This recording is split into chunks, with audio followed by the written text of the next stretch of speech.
কি নিয়ে এলেন দেহটা? নিয়ে এলাম বলতে দেহটা মানে 100 বছর, আমার জেঠার বয়স ছিল 100 বছর।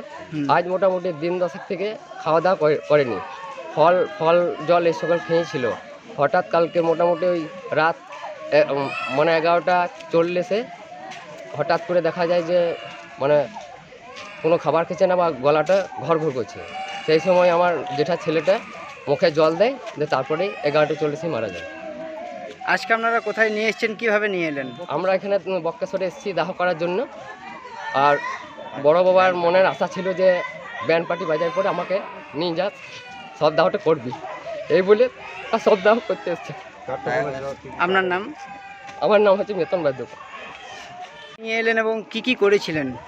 দেখুন, ওনার 4 ছেলে এবং নাতি নাতনি, বিশাল বড় একটা পরিবারের উনি গার্জেন হিসেবে ছিলেন।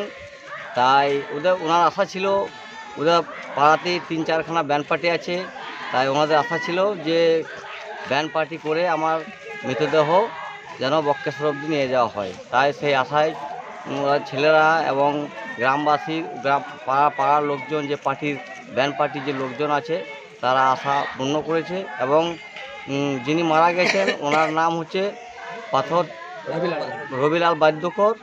এবারে আমার পাড়া প্রতিবাসী এবং গ্রামবাসী সবাই ওনার স্বর্গীয় আমরা শুভেচ্ছা জানাই। আপনার নাম?